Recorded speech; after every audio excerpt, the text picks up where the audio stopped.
L'armée romaine est l'un des grands exemples d'armée disciplinée lorsque l'on évoque les institutions militaires dans l'Antiquité. C'est une armée coordonnée, mais qui a besoin de suivre une discipline très stricte, tout manquement entraînant une sanction. L'une des sanctions les plus redoutées était la décimation. Ce châtiment sera rarement utilisé durant la République romaine et finira par disparaître durant l'Empire romain. Nous verrons ainsi en quoi consiste la décimation et l'impact qu'elle a eu dans l'armée romaine.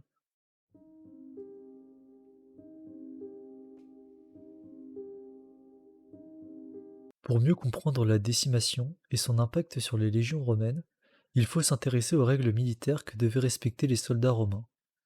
La peine de mort peut être appliquée pour plusieurs motifs à un soldat romain, comme par exemple quand il commet un faux témoignage, un vol, un crime sexuel ou un manquement lors de la garde de nuit.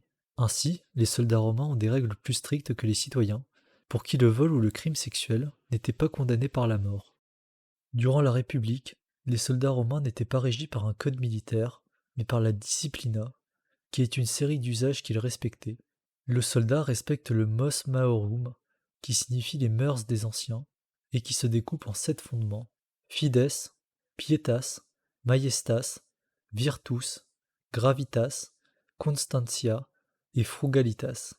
Les soldats avaient aussi 2 serments, le sacramentum, une promesse faite aux dieux qui lie le soldat à la République, son général et ses camarades. Ce serment ne comprenait pas de mention au niveau de la discipline.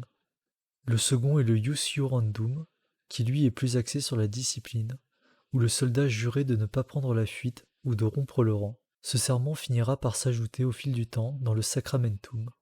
Il existait plusieurs punitions pour les soldats romains, mais l'une d'elles était particulièrement crainte, la décimation. La décimation est une peine réservée à ceux qui ont déserté le combat ou ceux qui se sont insubordonnés. Ces soldats sont alignés et on les arrange en groupes de 10, puis chacun tire au sort un papier. Sur les 10, 9 auront la vie sauve. Le dernier sera tué par les 9 autres par bastonnade. Mais ceux-ci ne sont pas amnistiés pour autant, car ils sont exilés du camp et de sa sécurité et ne reçoivent plus qu'une ration d'orge au lieu de blé. Ainsi, l'étymologie du mot décimer vient de là. Décimer, c'est tuer un dixième d'un ensemble. Il existe ainsi plusieurs étapes à ce châtiment. Le tirage au sort concernait ainsi tous les membres d'une légion, du simple soldat jusqu'au primipiles, qui est le centurion le plus gradé. Pour le changement de ration, il revêt plutôt un aspect symbolique plus que punitif. Dans une société aussi hiérarchisée, la nourriture a son importance pour montrer son statut. Le blé est une céréale qui est l'icône du peuple romain. Chaque citoyen pouvait en recevoir une portion gratuitement. L'orge, quant à lui, était plutôt réservé à nourrir les animaux ou les esclaves, ce qui renvoie un symbole très fort pour les soldats survivants, les montrant comme n'étant pas l'égal des autres soldats. Cette différence s'accentuant avec la séparation entre les soldats déserteurs et les autres, en leur interdisant l'accès au camp. Ces soldats se voyaient ainsi privés de la sécurité du camp, devant camper à côté pour une certaine période. La plus ancienne décimation rapportée fut orchestrée en 471 avant Jésus-Christ par Appius Claudius Sabinus. Elle est rapportée par Tite-Live et Denys d'Halicarnasse, mais rien ne permet de vérifier si cet événement est le premier, ni même s'il a eu lieu, les auteurs n'étant pas contemporains. Cette punition collective a ainsi pour but de terrifier les prochains soldats, qui seraient tentés de déserter et qui devraient alors remettre leur vie au tirage au sort. Les soldats qui étaient alignés pour trahison étaient souvent peu nombreux, environ une centaine, ce qui ne représente qu'une dizaine d'exécutions. On peut citer comme exemple la décimation organisée par César, où 12 soldats furent tués.